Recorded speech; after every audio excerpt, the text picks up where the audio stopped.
London dawned bleak and cheerless on the morning of April 17th,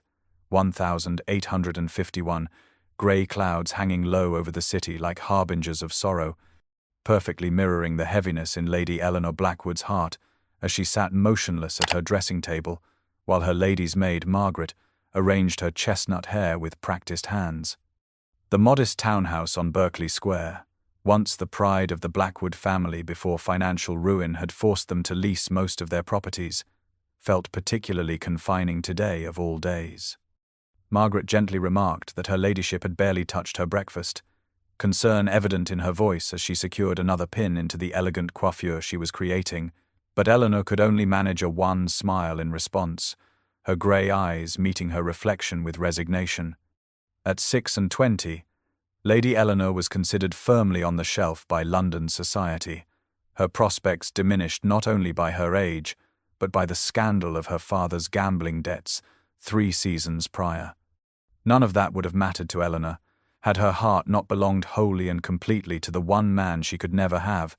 the very man whose wedding she was now preparing to attend with the composed dignity expected of her station. Duke James Westmoreland had been her dearest friend since childhood, their estates having bordered one another in Hampshire, and she had watched him grow from a mischievous boy into the most respected peer of the realm, always at his side through triumph and hardship, always the confidant but never the beloved. The cream-coloured morning dress laid out across her bed seemed to mock her with its careful propriety, selected specifically to help her fade into the background at St. George's Cathedral, where James would pledge his life to 19-year-old Lady Sophia Pembroke, daughter of the Earl of Harrington, and possessor of both flawless beauty and an immense dowry. Eleanor had endured the engagement announcement at Lady Winchester's ball 2 months prior, with a fixed smile that had fooled everyone except Margaret, who had held her through the subsequent tears that night. Now, as Margaret fastened the last button of her dress and arranged a modest hat atop her carefully styled hair, Eleanor gathered her emotional armor around her like the light shawl she draped over her shoulders, preparing to witness the ceremony that would finally extinguish the flame of hope she had nurtured in secret for more than a decade. A distant rumble of thunder echoed through the window as the first raindrops began to speckle the glass, nature itself seeming to understand that this day would bring no joy to Eleanor Blackwood, only the culmination of years of silent longing and the final proof that duty would always triumph over the desires of the heart in their world. The approaching storm promised to drench the wedding guests as they travelled to the cathedral, but Eleanor knew that no rain could possibly match the torrent of tears she would have to suppress when the man she loved bound himself forever to another. The memories flooded Eleanor as her carriage rolled toward the cathedral, vivid images of Hampshire summers when she and James ran wild through the meadows separating Westmoreland Hall from Blackwood Manor. How innocent those days had been, when the heir to a dukedom and the daughter of a respected viscount could be simply children together, climbing apple trees, racing ponies across dew-covered fields, and creating elaborate imaginary kingdoms in the ancient woods that belonged to both estates. She recalled with painful clarity the gradual shift in her heart, the summer of her 16th year when James returned from his first term at Oxford, no longer the lanky boy who had pulled her braids, but a young man of commanding presence and thoughtful intelligence. They still spent every available moment together during holidays, but something had changed in the air between them, charged with unspoken awareness that adulthood approached with all its expectations and limitations. It was during those golden afternoons, reading poetry beneath the great oak by the stream that marked the boundary between their lands, that Eleanor had first recognized the flutter in her chest whenever James smiled at her as love, not mere friendship. Throughout the years that followed, as Eleanor made her debut in London society, and James shouldered increasingly heavy responsibilities following his father, the 6th Duke's declining health, their connection had only deepened. James often escaped to the solitude of her company when the weight of his position became too burdensome, confiding that Eleanor alone truly saw him,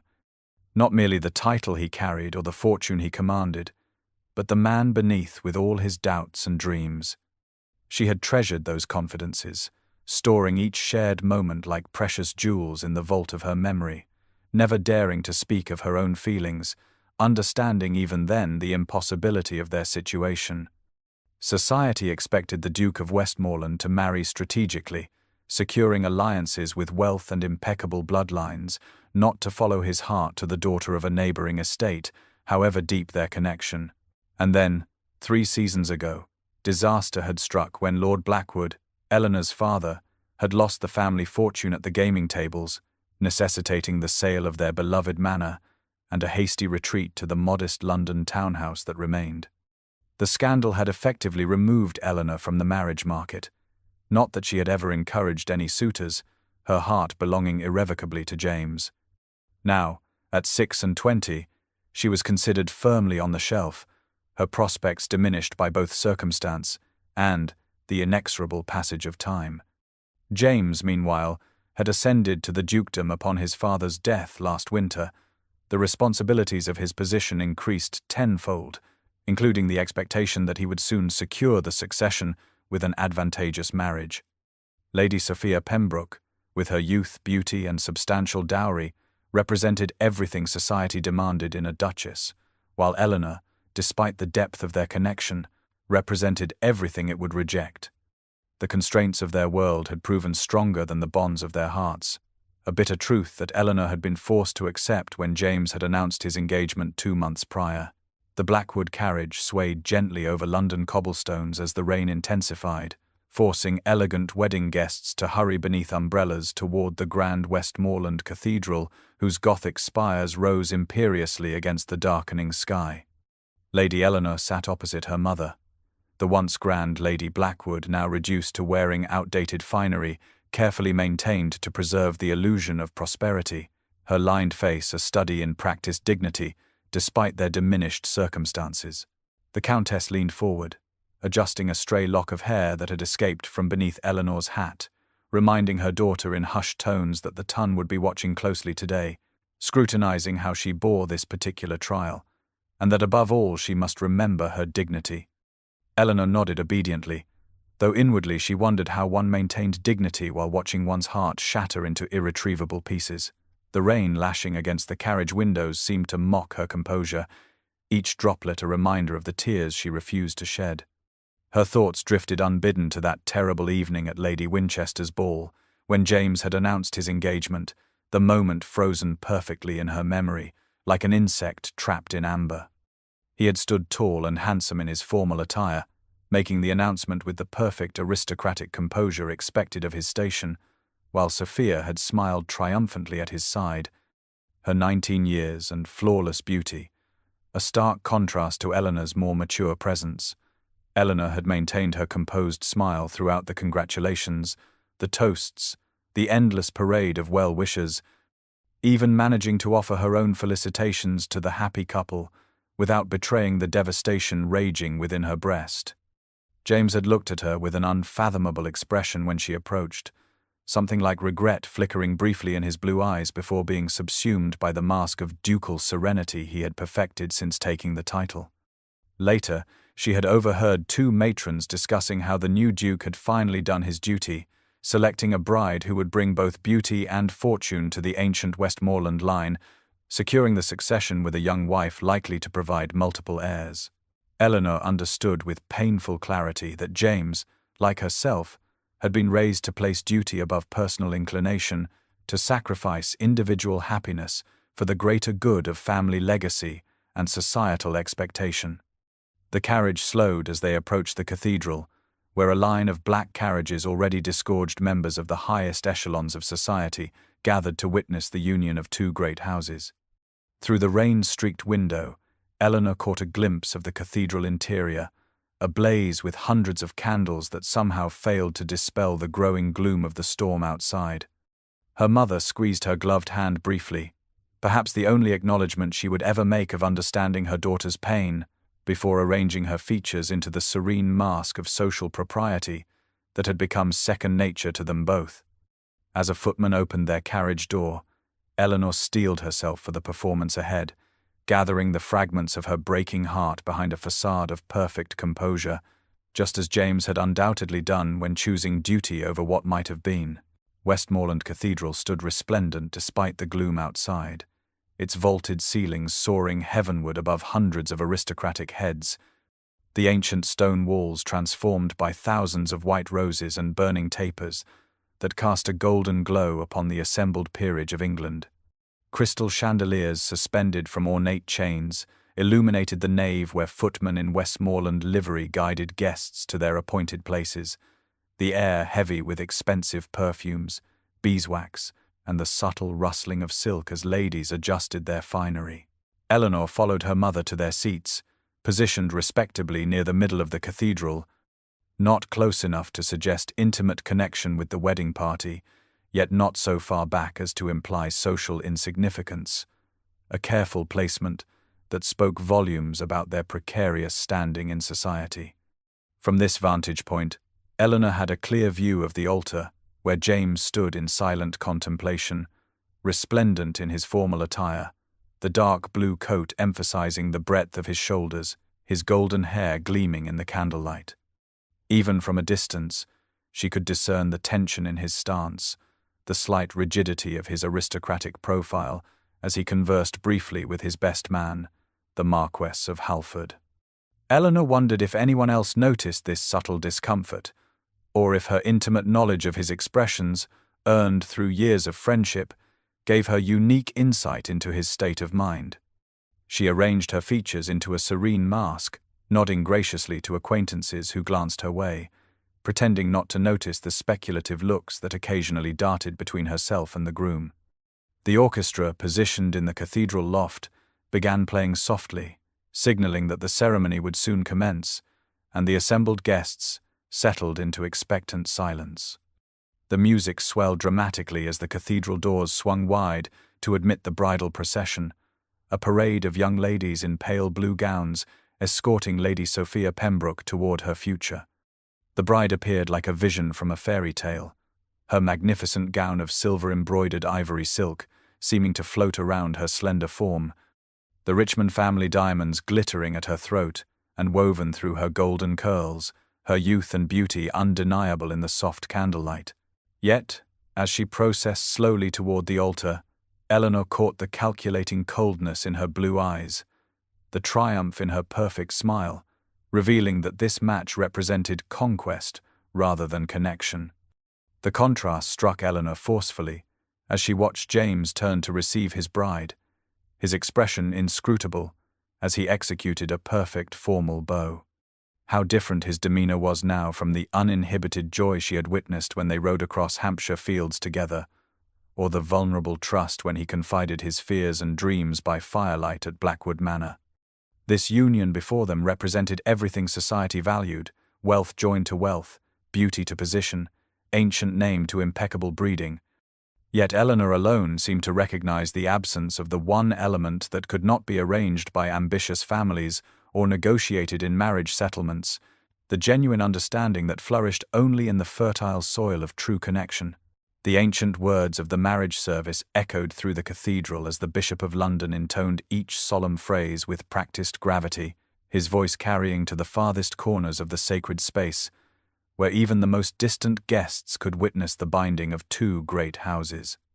When he reached the traditional question asking if any person present knew just cause why the couple should not be joined, a momentary hush fell over the congregation, that perfunctory pause that in 1,000 weddings had never been filled with objection. It was in this breathless silence that Eleanor felt rather than saw James turn slightly, his gaze finding her across the crowded cathedral with unerring accuracy, as though some invisible thread still connected their souls despite everything that stood between them. For a fleeting instant, their eyes met across the sea of fashionable bonnets and top hats, and Eleanor glimpsed something raw and unguarded in his expression, something that might have been regret or longing, or merely a final farewell to their shared past. Whatever its meaning, that brief connection proved her undoing, the last stone that collapsed the dam of her carefully maintained composure. The bishop continued with the ceremony, the moment passing without incident as society expected, but Eleanor found herself suddenly unable to draw sufficient breath, the cathedral walls seeming to press inward, the scent of roses becoming cloying and suffocating rather than sweet. With movements born of desperate necessity rather than conscious decision, She rose silently from her seat while attention remained fixed on the couple at the altar, her mother too engrossed in maintaining her own dignity to notice her daughter's retreat. Eleanor slipped sideways along the pew and toward a small side door half hidden behind a marble column designed for the discreet entry and exit of cathedral staff. No one marked her departure. No whispers followed her progress, the assembled aristocracy too captivated by the spectacle before them to notice one unremarkable gentlewoman making her escape. The heavy wooden door closed behind her with a soft thud that seemed to echo the finality of her loss, admitting her to a small stone courtyard bordered by the cathedral's rose garden. The first drops of rain fell upon her upturned face as she emerged, fat, cold droplets that mingled indistinguishably with the tears now flowing freely down her cheeks, her control finally shattered beyond recovery. She made no attempt to seek shelter beneath the cloister walkway that bordered the garden, instead walking blindly forward into the intensifying downpour, welcoming the cleansing chill that soaked through her cream silk gown and penetrated to her very skin. Eleanor Blackwood, who had spent her entire life conforming to the expectations of her position, who had never once given society cause to question her perfect decorum, now stood abandoned to grief in the cathedral garden, her carefully arranged hair collapsing beneath the weight of rain, her face lifted to the weeping heavens in silent communion with their sorrow. Inside, James Westmoreland was binding himself to another woman with sacred vows, while outside,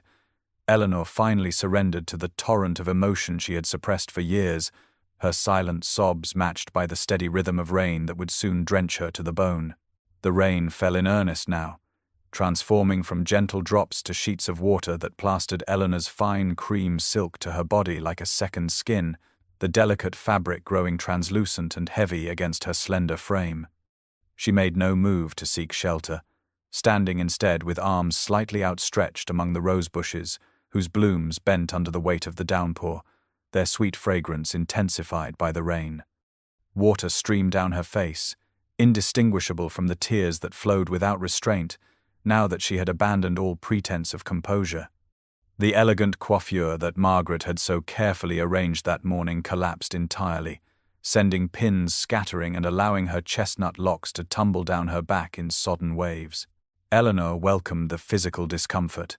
the chill that penetrated to her bones, the weight of her waterlogged garments, finding in these sensations a fitting, external manifestation of the pain that threatened to consume her from within. Somewhere inside those stone walls, behind stained glass windows that glowed with candlelight despite the stormy gloom, James was speaking sacred vows that would bind him forever to another woman, promises that would sever the last tenuous connection between their souls. With these vows, I lose him forever, she thought, the words repeating in her mind like a terrible litany as she pressed her hands against her mouth to stifle the sobs that now racked her body. 20 years of friendship, 6 years of secret love, countless moments of shared laughter and whispered confidences, all sacrificed on the altar of duty and societal expectation. Her carefully constructed walls of propriety and restraint, maintained through years of watching James from a distance, crumbled completely as she surrendered to the grief she had so long denied. The thunder that rolled overhead seemed to echo the turmoil in her heart,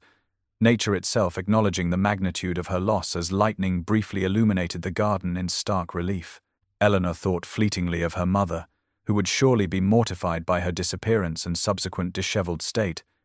of the gossip that might follow when she eventually returned to the cathedral soaked and bedraggled. Yet for once in her meticulously proper life, she found herself utterly unconcerned with appearances or reputation. Let them talk. Let them whisper behind fans about poor Lady Eleanor Blackwood and her unseemly display. Nothing they could say would add to the pain of knowing that James now belonged to another, that the connection she had treasured above all else in her life was severed irrevocably by sacred vows and legal contracts. The cold rain continued its relentless assault, streaming down her neck and between her shoulder blades, plastering the fine lawn of her chemise against her skin beneath her gown, washing away the carefully applied rosewater that had scented her skin that morning.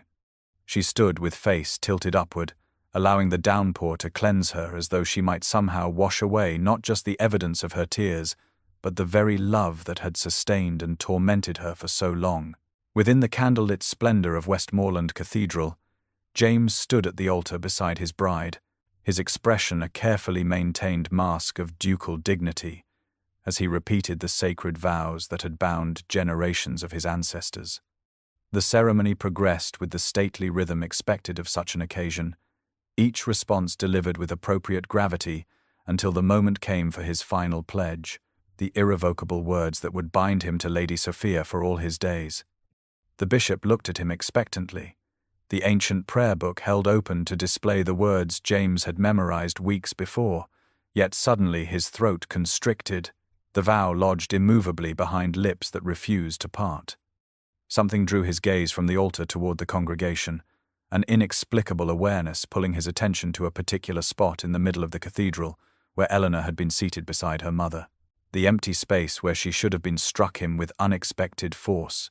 her absence somehow more conspicuous than her presence had been, the vacant seat a silent accusation amid the packed pews. James felt a subtle shift in the atmosphere as the pause extended beyond propriety, the rustling of silks and whispered speculations rippling through the assembled aristocracy. Beside him, Lady Sophia Pembroke, resplendent in her bridal finery, shifted slightly, her voice barely audible as she prompted him with carefully controlled irritation, inquiring if His Grace was aware the bishop awaited his response. The cold calculation in her tone, so different from the warm understanding he had always found in Eleanor's voice, crystallized the doubt that had plagued him since announcing their engagement. With sudden, blinding clarity, James Westmoreland, 7th Duke of Richmond, realized he stood upon the precipice of a terrible mistake, about to pledge his life to a woman chosen for her dowry and bloodline rather than any genuine connection. The thought of Eleanor somewhere beyond those cathedral walls, perhaps even now departing his life forever, struck him with physical pain, as though some vital organ had been suddenly excised from his body. Years of rigid adherence to duty, of sacrificing personal inclination for familial expectation, of denying the deepest yearnings of his heart for the sake of the Westmoreland legacy, seemed abruptly and completely meaningless compared to the prospect of a lifetime without the one woman who truly knew him. The bishop cleared his throat discreetly, attempting to recall the Duke's attention to the matter at hand, but James found himself unable to proceed. The familiar weight of obligation now crushed beneath the greater burden of impending regret. He knew with bone-deep certainty that if he completed these vows, if he bound himself to the woman beside him while Eleanor walked alone in the world, he would spend every remaining day of his life haunted by what might have been. As whispers grew more audible throughout the cathedral, as Lady Sophia stiffened beside him in growing mortification, as the bishop shifted uncomfortably from foot to foot, the Duke of Westmoreland made the first truly independent decision of his life, one that would scandalize London society, enrage the Pembroke family, and potentially alter the course of his ducal legacy forever. The murmur of confusion rippling through the cathedral swelled to audible gasps as James Westmoreland, 7th Duke of Richmond, took a deliberate step backward from the altar, his movement so decisive it might have been choreographed.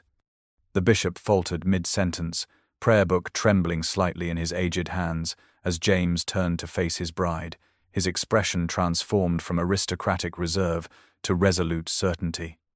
In clear tones that carried to the furthest reaches of the ancient cathedral, he addressed the increasingly horrified Lady Sophia, informing her with unexpected gentleness that he could not proceed with their marriage, knowing his heart belonged elsewhere,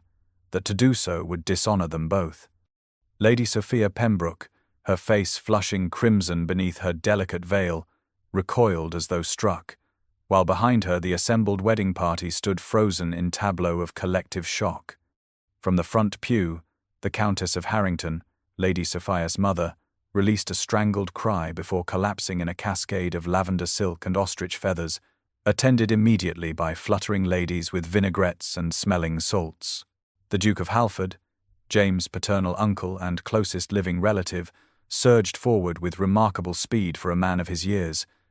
grasping his nephew's arm with fingers that whitened at the knuckles as he hissed urgent warnings about family honor and the catastrophic consequences of such public rejection. James extricated himself with firm resolve, his voice carrying throughout the now buzzing cathedral as he apologized to the assembled guests for the unfortunate spectacle, accepting full responsibility for the broken engagement, while emphasizing that Lady Sophia deserved a husband whose heart was fully hers. Without further explanation, the Duke strode down the aisle with purposeful steps, his formal attire and commanding presence parting the murmuring crowd like the figureheads of his family's ships cleaved ocean waves. Behind him erupted the full chaos his decision had unleashed, the Earl of Harrington bellowing about breach of contract, while his Countess revived sufficiently to declare she would never recover from the humiliation, Lady Sophia herself standing abandoned before the altar, her magnificent gown and Richmond diamonds now symbols of rejection rather than triumph. James neither hesitated nor looked back, his attention fixed solely on the small side door through which Eleanor had departed, oblivious to the scandal exploding in his wake that would dominate London gossip for months to come, uncaring that his actions had just provided the Tun with its most delicious on-dit in a decade. Ladies fanned themselves furiously while exchanging significant glances, gentlemen muttered about duels and satisfaction. The bishop himself appeared on the verge of requiring spiritual intervention, but the Duke of Westmoreland registered none of it as he reached the side door and wrenched it open, admitting a gust of rain-scented air into the incense-perfumed cathedral. In that moment, James Westmoreland, heir to one of England's oldest titles and master of vast estates, cared for nothing but finding the one woman who had always seen beyond his ducal coronet to the man beneath. The rain fell in punishing sheets across the cathedral garden as James burst through the side door, his formal attire immediately drenched as he scanned the sodden landscape with desperate intensity until he spotted a figure among the rose bushes, her once elegant cream gown now translucent and clinging to her trembling form. He moved toward her with single-minded purpose, heedless of the mud that claimed his polished boots or the rain that plastered his golden hair to his forehead.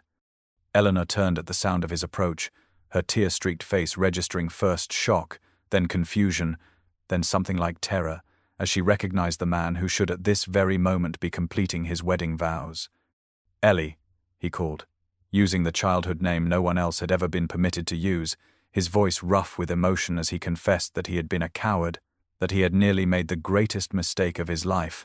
by pledging himself to a woman he could never truly love. Eleanor shook her head in disbelief, rainwater cascading from her loosened chestnut curls as she backed away from him, insisting that he could not possibly be there, that his bride awaited him at the altar, that he must return immediately before the scandal became irreparable. James closed the distance between them with 2 decisive strides, taking her cold hands in his warm ones despite her weak resistance, his blue eyes blazing with a conviction that stopped her protests. He had no bride, he declared fervently, no duchess, no wife but the woman he had loved since they were children racing across Hampshire fields together, the only woman who had ever truly known him, not the title or the fortune, but the man beneath with all his flaws and fears and dreams. Lightning split the sky above them, illuminating Eleanor's face in stark relief, the hope warring with disbelief in her grey eyes, as she struggled to comprehend the magnitude of what he was saying, what he had done. The thunder that followed seemed to shake the very foundations of the cathedral behind them, as though the heavens themselves recognized the momentous nature of this confrontation. Rain continued to pour down upon them, creating a private world within the deluge where only they existed, 2 souls finally acknowledging the truth that had lain between them for years. James still held her hands, his grip tightening as he poured out years of suppressed feelings, confessing that he had tried to do his duty, to be the Duke his family expected, to make the sensible match society demanded, but that watching her walk away during the ceremony had shattered his resolve completely, making him realize that a lifetime of societal approval meant nothing compared to a lifetime without her by his side. The tranquil seclusion of their rain-soaked confession shattered as the cathedral doors burst open, disgorging a flood of wedding guests, who surged into the garden like a wave breaking against the shore. Black umbrellas blooming above gentlemen in formal attire, while ladies gathered their skirts above the muddy ground. At their head strode the Earl of Harrington, Lady Sophia's father, his face contorted with fury as he advanced upon the Duke, bellowing accusations of dishonor and demanding satisfaction at dawn tomorrow, his right as father of the wronged woman requiring blood to cleanse the insult to his house. Behind him came Lady Sophia herself, supported by companions, her magnificent wedding gown now a sodden symbol of rejection, her cold blue eyes fixed on Eleanor with undisguised hatred.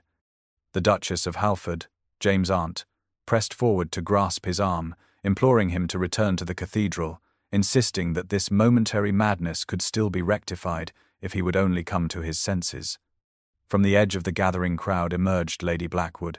her expression a mixture of horror and calculation as she pushed through the throng toward her daughter, grasping Eleanor's arm with fingers that dug painfully into her flesh, even through the wet silk of her sleeve, hissing urgently that they must leave immediately, that this madness would destroy them all, that no good could possibly come from being at the center of such a scandal. Eleanor wavered, momentarily overwhelmed by the force of societal judgment pressing in upon them from all sides, the outrage on every face, a stark reminder of the transgression they had committed against the rigid code that governed their world. Yet before she could respond to her mother's desperate plea, James stepped forward, placing himself bodily between Eleanor and the advancing crowd, his commanding presence halting their progress despite the rain that continued to pour down upon the extraordinary tableau. In ringing tones that carried across the garden and silenced even the Earl of Harrington's threats, the Duke of Westmoreland addressed the astonished wedding guests, declaring that he would gladly meet the Earl at dawn if honor demanded it, but that he would no longer sacrifice true happiness for the sake of duty and expectation. With water streaming down his aristocratic features, he announced that he loved Lady Eleanor Blackwood, had loved her since childhood, and intended to make her his duchess if she would have him, regardless of fortune or scandal or societal disapproval. A collective gasp rose from the assembled aristocracy at this unprecedented declaration. Lady Sophia collapsed into her companion's arms, and the Countess of Harrington loudly proclaimed that she would never recover from the disgrace. The battle lines were clearly drawn as James turned back to Eleanor, his expression both resolute and questioning, for while he had just laid waste to convention and destroyed his carefully cultivated reputation, the choice of whether to accept the consequences of their love now rested entirely in her trembling hands. With a protective arm around Eleanor's waist, James guided her through the stunned crowd toward the ducal carriage waiting beyond the cathedral gates, ignoring the continued protests of his relatives and the scandalized whispers that followed their progress. The magnificent vehicle with the Westmoreland crest emblazoned on its gleaming black doors stood ready, the matched greys stamping impatiently as rainwater cascaded from the carriage roof. James handed Eleanor inside before climbing in after her, instructing his driver to take them to Oakridge Lodge with all possible speed, the small hunting property that sat on the outskirts of London, where he occasionally retreated from ducal responsibilities. As the carriage lurched forward, Eleanor sat trembling in her sodden gown, torn between incomprehensible joy at James' declaration and absolute horror at the spectacle they had created, the ruined wedding, the humiliated bride, her mother's stricken face as they departed. The magnitude of what had occurred struck her with physical force as she watched raindrops race down the carriage windows, imagining the furious gossip already spreading through London drawing rooms,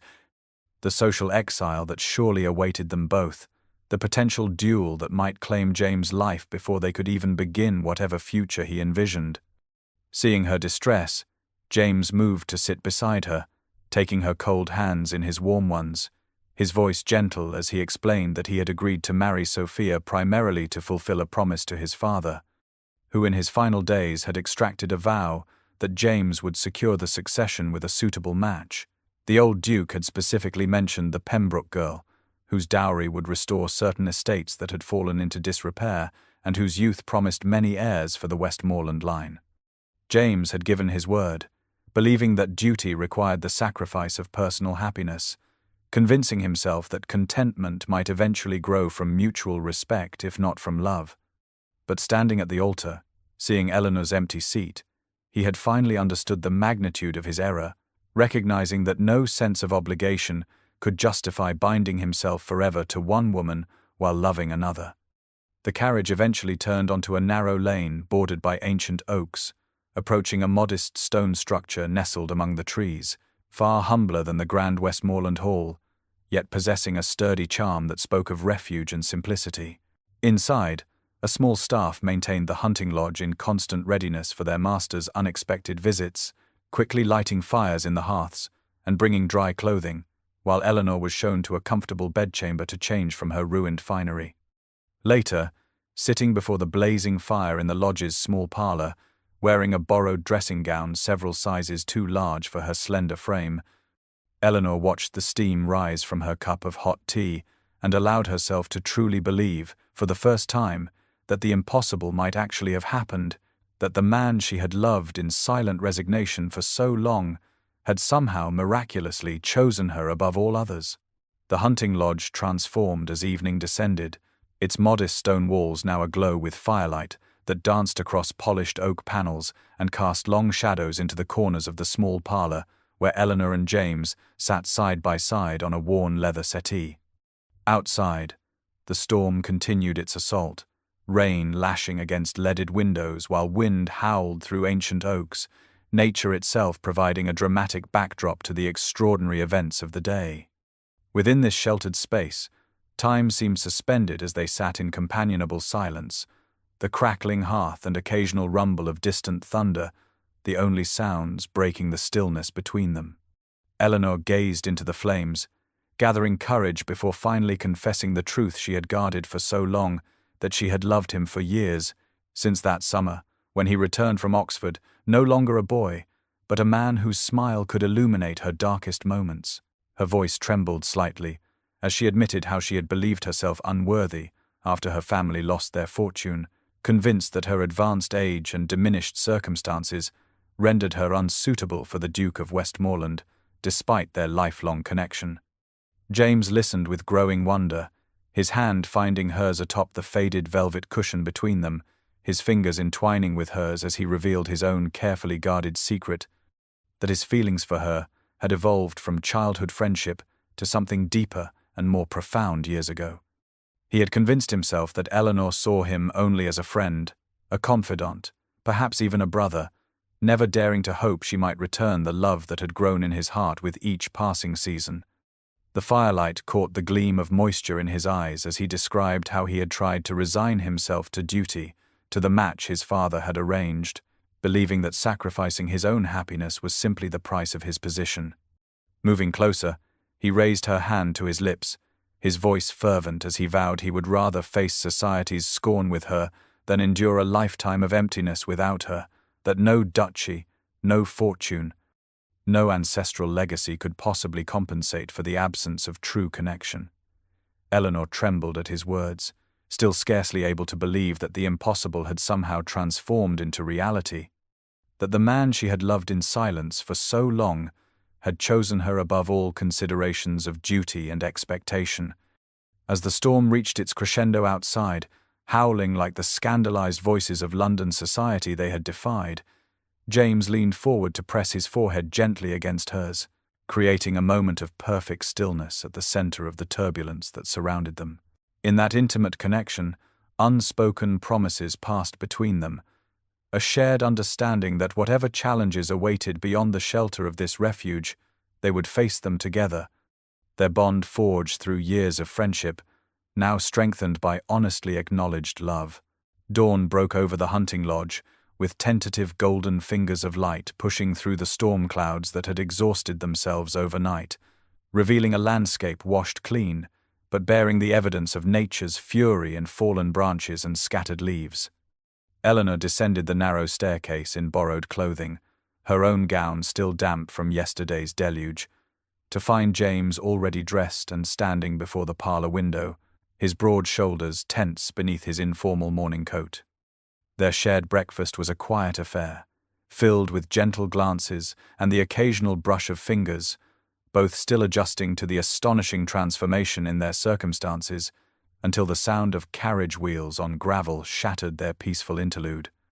The Duke of Halford, James' paternal uncle and effective head of the family since the old Duke's passing, burst into the lodge without ceremony, his aristocratic features rigid with barely contained fury as he confronted his nephew. The elder man wasted no time on pleasantries, announcing in clipped tones that he came bearing the unanimous decision of the Westmoreland Family Council, an ultimatum delivered with cold precision that sent a chill through Eleanor's heart, even as she listened from the partially open door of the adjoining room. James would return to London immediately, offer a public apology to Lady Sophia and her family, claiming temporary madness brought on by wedding nerves, and proceed with the marriage as planned, or face complete disownment, not merely financial but total excision from family connections and social circles. Eleanor pressed trembling fingers to her lips as the full implications became clear. The devastating consequences James would face, should he persist in choosing her over duty. Her practical mind raced ahead to the reality that would follow: the loss of his ancestral homes, his position in society, the fortune that had shaped his entire existence, all sacrificed for a woman's love. Moving into the parlor with quiet dignity, Eleanor addressed both men with calm resolve despite the pain lancing through her heart, insisting that she could not allow James to lose everything for her sake, that the price was too high, that she would return to her mother's house immediately and never see him again, if that would protect him from such a fate. James turned to her with an expression she had never witnessed before, a blend of tenderness and implacable determination that transformed his features from aristocratic reserve to fierce passion. Addressing his uncle without breaking his gaze from Eleanor's face, he declared that he had lived as they all dictated for years, sacrificing his own happiness for family expectations, but that he would do so no more. His voice gained strength as he continued, stating that if the price of loving Eleanor was the loss of everything else he possessed, he considered it a bargain gladly struck, and that his uncle could convey to the family council that the Duke of Westmoreland chose love over legacy, heart over heritage, and would never regret the decision, even if they followed through on every threatened consequence. The heated exchange between James and his uncle provided Eleanor with the opportunity she needed, slipping quietly from the parlor while their attention remained fixed on their increasingly acrimonious debate, the older man's threats rising in volume as James refused to yield. In the small writing desk in her borrowed bedchamber, Eleanor found paper and pen, her fingers trembling as she composed what must be her final communication with the man she loved, explaining through tear-spotted ink that she could not and would not be responsible for his complete ruination, that while love might sustain their hearts, it could not provide the material necessities of life to which he was accustomed, and that someday he would thank her for having the strength to end things before he sacrificed everything for a momentary passion. She sealed the note with a drop of wax, placing it prominently on the pillow where he would be certain to find it, before slipping down the servants' staircase and out through the kitchen garden, flagging down a passing farmer's cart to convey her to the main road, where she might find more suitable transportation back to London. The journey passed in a blur of grief, Eleanor's practical mind already constructing the fortress of resignation she would need to inhabit for the remainder of her days, knowing that this time there could be no hope of James someday turning to her, that she had experienced both the greatest joy and deepest sorrow possible in the span of a single day. The Blackwood townhouse loomed before her like a prison as she finally arrived. Her mother's shocked expression at her disheveled appearance in borrowed clothing quickly transforming to cold fury as the story emerged through halting explanation. Lady Blackwood paced the modest drawing room like a caged tigress, her voice rising with each enumeration of the catastrophic consequences Eleanor's actions would have on their already precarious social standing, culminating in the devastating accusation that her eldest daughter had destroyed what little standing they had left, ensuring they would be excluded from every respectable drawing room in London once news of her involvement in the Westmoreland wedding scandal became common knowledge. Eleanor accepted her mother's condemnation with quiet dignity, knowing she deserved far worse for allowing matters to proceed to such a point, for not having the strength to resist James' declaration in the cathedral garden, for the momentary weakness of believing happiness might be possible despite all the barriers that stood between them. As she climbed the stairs to her bedchamber, exhaustion claiming every limb, Eleanor acknowledged that her sacrifice had been necessary, that James would eventually see the wisdom of reconciling with his family, and perhaps even with Lady Sophia, that the brief joy they had shared would sustain her through the lonely years ahead, never suspecting that even as she closed her bedroom door, the Duke of Westmoreland was discovering her farewell note and mounting his fastest horse, his expression set with the determination of a man who had no intention of accepting her noble sacrifice. A week passed in a blur of sleepless nights and hollow days, during which Eleanor barely left her bedchamber except when summoned by her mother to receive visitors, society ladies whose concern thinly veiled their ravenous appetite for scandal. Lady Millicent Fairchild arrived first, with eyes bright behind her practiced expression of sympathy, relishing each detail she could extract about that dreadful scene in the cathedral garden, followed by Countess Spencer, who lamented how the Duke of Westmoreland had become virtually unwelcome at gentlemen's clubs throughout London, his closest friends abandoning him like rats from a sinking ship. Mrs. Harrington, cousin to Lady Sophia, made a point of informing Eleanor that the Pembrokes were consulting solicitors about legal action for breach of promise, her voice dropping to a theatrical whisper, as she suggested the damages might be ruinous even for a fortune as substantial as the Duke's. Each visitor departed with fresh morsels to distribute throughout London drawing rooms, leaving Eleanor feeling increasingly hollowed out, a public spectacle rather than a woman of flesh and blood. The servants whispered behind closed doors, falling silent whenever she appeared, while her younger sister Charlotte avoided her entirely, concerned that association with Eleanor's disgrace might tarnish her own prospects for the upcoming season. Her mother maintained a frigid silence broken only to relay new developments in their social exile, invitations withdrawn, acquaintances suddenly indisposed when the Blackwood carriage appeared at their doors. Even their modiste sent word that she could no longer accommodate Lady Blackwood's patronage, citing an unexpectedly full schedule, a transparent excuse that fooled no one. Through these torturous visits, Eleanor gleaned fragments of James' fate, learning that the Duke of Halford had publicly disavowed his nephew's actions and withdrawn the family's support, that the Earl of Harrington had indeed issued a challenge, though cooler heads had thus far prevented an actual duel, that James had been seen riding alone through Hyde Park at unfashionable hours, shunned by former companions. Each report pierced her heart with fresh pain, confirming that her decision to leave had been correct, that had she remained, she would have witnessed the complete destruction of the man she loved, his position, his reputation, his very identity as Duke of Westmoreland, stripped away because of his momentary madness in choosing her. Despite the agony of separation, despite knowing she would never see him again, Eleanor clung to the cold comfort that her sacrifice had given James the opportunity to reconcile with his family and eventually with society, even as she herself accepted that her own place in the world she had known was irrevocably lost, her reputation beyond salvage, her future a bleak landscape of isolation and whispers that would follow her to the grave. The afternoon bell announced a visitor, just as Eleanor was contemplating yet another meal excused due to headache, the prospect of facing her mother's recriminations across the dining table, having robbed her of appetite for days. She expected another vulture in ladies' clothing come to extract fresh details of her disgrace, but instead found herself summoned to the drawing-room to receive the Dowager Duchess of Westmoreland herself, an imperious figure in black silk, whose mere presence seemed to command the modest chamber to expand to accommodate her dignity. The elderly woman's silver hair was arranged beneath a severe bonnet, adorned with jet beads, her spine ramrod straight despite her 70 years, her piercing blue eyes so reminiscent of James that Eleanor felt physical pain at the resemblance. Lady Blackwood hovered nearby, visibly torn between pride that such an exalted personage had crossed their threshold and terror that this visit signaled some new catastrophe about to befall them.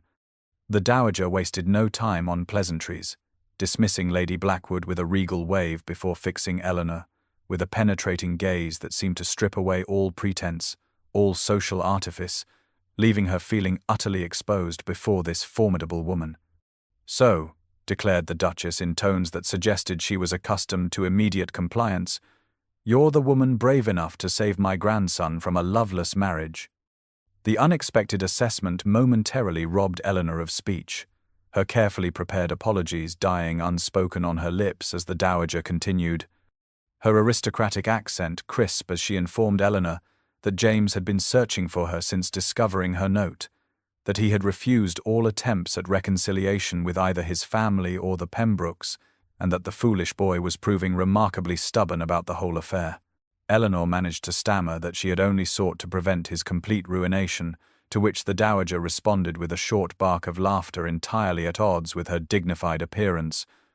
informing her young companion that the Westmorlands had weathered far worse scandals than a broken engagement, including her own marriage 60 years prior. With surprising frankness, the elderly woman revealed that she herself had married the 5th Duke for love against her family's wishes, choosing a second son with uncertain prospects over the wealthy Marquess selected by her parents, and that despite the scandal that had ensued, despite being temporarily cast out from society, she had never for a single moment regretted following her heart. The years of happiness she had shared with her Harry had been worth every whisper, every closed door, every cutting remark, she declared, and she would be damned if she allowed her grandson to sacrifice his chance at similar joy because of some milksop girl chosen for her dowry and bloodlines rather than her character. Rising with remarkable grace for a woman of her years, the dowager announced her intention to sponsor Eleanor, to welcome her publicly into the Westmoreland family, regardless of what the rest might say, and to host a small dinner party the following week, where James and Eleanor could meet again without interference, her tone making it abundantly clear that she expected no argument from anyone, least of all the young woman who had somehow captured her grandson's heart. The Dowager Duchess had departed less than an hour prior, leaving Eleanor in a state of bewildered hope, when the sound of raised voices in the entrance hall drew her attention from the letter she had been composing to her aunt in Bath. She recognized her brother's furious tones immediately, followed by another voice that sent her heart racing despite her best intentions, a voice she had resigned herself to never hearing again. Moving swiftly to the landing, she peered down to see James Westmoreland himself standing in the foyer, rain darkening his greatcoat as her brother Charles attempted to physically block his path up the staircase. Insisting that no member of the Westmoreland family was welcome in their home after the disgrace visited upon them, James appeared utterly unmoved by this hostility, his voice level but firm as he informed Charles Blackwood that he would see Eleanor regardless of obstacle, that he had respected her wishes by giving her a week of solitude, but would wait no longer, and that Charles was welcome to summon the authorities if he wished, but should be prepared for the additional scandal such action would generate. Eleanor descended the stairs with as much composure as her trembling limbs allowed, instructing her brother with gentle authority that she would receive his grace in the drawing-room, her decision apparently final, despite Charles' continued protests about family loyalty and female vulnerability. Once alone with James, the carefully constructed walls of Eleanor's resolve began to crumble at the sight of him standing before the modest hearth, his tall frame somehow making the familiar room seem smaller, his blue eyes burning with an intensity that stole her breath.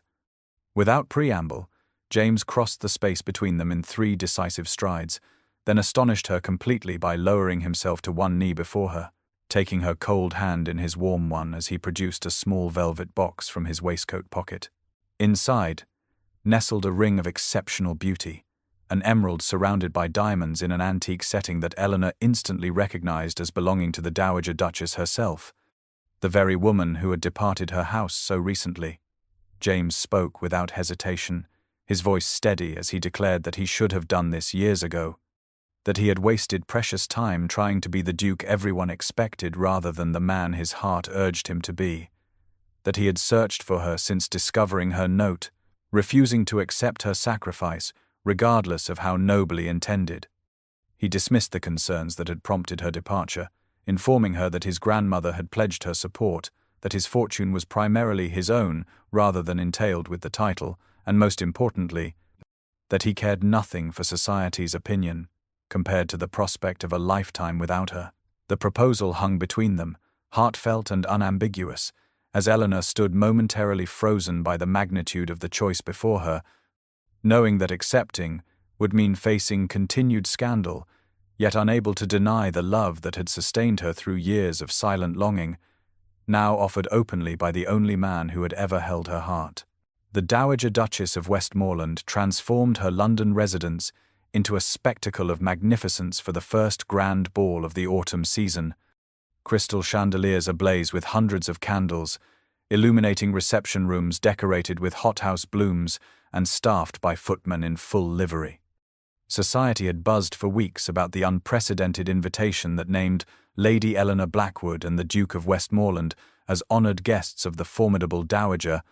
forcing London's elite to choose between snubbing one of the most powerful women in England or tacitly accepting the couple whose scandal had dominated drawing-room conversation throughout the summer. Eleanor entered the grand ballroom on James' arm, her gown of deep sapphire silk complementing the Westmoreland emeralds that now adorned her throat and wrists, tangible symbols of the Dowager's approval.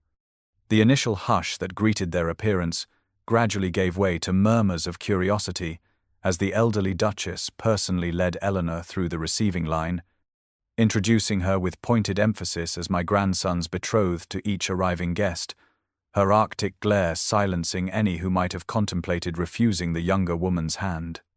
James remained constantly at Eleanor's side, his hand protectively at the small of her back as they navigated the complex social currents, responding to cool nods with perfect courtesy and to genuine warmth with evident gratitude. The truly astonishing moment arrived midway through the evening, when Lady Sophia Pembroke herself appeared on the arm of Lord Branwell, son of the Duke of Sutherland, a diamond ring prominently displayed on her gloved hand, announcing their engagement merely 6 weeks after her public humiliation. The two women inevitably found themselves face to face beside the refreshment table, a moment of tension that rippled through nearby observers like wind across a wheat field. Eleanor spoke first, her voice carrying just far enough for those closest to hear as she wished Lady Sophia sincere happiness, expressing hope that she might find the joy that comes from true connection rather than mere advantageous alliance. Lady Sophia's expression betrayed momentary confusion before settling into practiced social pleasantry, her response gracious if somewhat brittle, as she accepted the good wishes with a nod, before allowing Lord Branwell to lead her toward the dance floor. By the time the orchestra struck up the final waltz of the evening, a subtle but significant transformation had occurred within the ballroom, the initial frost having thawed into something approaching normal social interaction as influential matrons who followed the dowagers lead beckoned Eleanor into their circles, and gentlemen who respected James beyond his title engaged him in conversation about parliamentary matters rather than the scandal. As James guided Eleanor through the elegant steps of the waltz, her heart light with cautious hope, she understood that while some doors might remain forever closed to them, many others were beginning to open, society gradually accepting what they could not change, their path forward, not without obstacles, but increasingly navigable thanks to the unexpected ally who now watched them with evident satisfaction from her throne-like chair at the head of the ballroom. The wedding of the Duke of Westmoreland and Lady Eleanor Blackwood took place as dawn broke over Westmore Hall, the Dowager Duchess country estate in Hampshire, not 5 miles from the meadows where they had played as children. No grand cathedral with hundreds of aristocratic witnesses, no elaborate decorations or formal processions, only the ancient stone chapel on the estate grounds, illuminated by the first golden rays of morning light, filtering through stained glass windows that had witnessed Westmoreland weddings for generations. Roses from the ducal gardens adorned the small space, their fragrance mingling with beeswax candles as the intimate gathering of true friends and loyal allies took their places in the oak pews, a stark contrast to the society spectacle that had ended in scandal months before. The Dowager Duchess presided like a benevolent monarch from the front pew, her regal bearing softened by evident satisfaction as she watched her grandson stand before the altar, waiting for his bride. Eleanor appeared in the doorway on her brother's arm, Charles Blackwood having finally reconciled himself to the match after witnessing the depths of his sister's happiness, her gown of ivory silk far simpler than Lady Sophia's had been, yet somehow more radiant against her glowing skin. No Richmond diamonds adorned her throat, only a single strand of Westmoreland pearls, a gift from the Dowager that morning, and symbol of her complete acceptance into the family. The ceremony proceeded with none of the stiff formality that had characterized the aborted cathedral wedding, the ancient words spoken with genuine emotion rather than practiced precision. Vows exchanged, not as social contracts, but as heartfelt promises between two people who had overcome extraordinary obstacles to stand together. When James spoke his personal vow, his voice carried throughout the small chapel with unwavering certainty as he acknowledged that he had nearly lost her to fear and convention, that he had almost sacrificed true happiness for the sake of duty and expectation, but that he would spend every day of his life ensuring she never doubted his love again. Tears glistened in Eleanor's eyes as she responded with her own promise to stand beside him through whatever challenges might come, to face society's judgment together rather than apart, to cherish the connection they had nurtured since childhood, above all worldly considerations. As the morning sun rose fully above the horizon, bathing the chapel in multicolored light through the ancient stained glass, the vicar pronounced them husband and wife, a declaration met with genuine joy from the small gathering rather than the polite approval that would have greeted a more conventional match. Hand in hand, the new Duke and Duchess of Westmoreland processed down the short aisle and out into the golden morning, where the Hampshire countryside stretched before them, the landscape of their shared childhood, now the setting for their shared future, their triumph over societal expectations, complete as they chose authentic love over prescribed duty, genuine connection over advantageous alliance. Spring painted Westmore Hall in vibrant colors, the formal gardens surrounding the ancient manor house, erupting in a profusion of blossoms, as though nature itself celebrated the triumph of love over convention that had unfolded within these grounds. 1 year after their dawn wedding in the estate chapel, the Duke and Duchess of Westmoreland hosted an intimate gathering of the friends and family who had stood firmly beside them through scandal and uncertainty,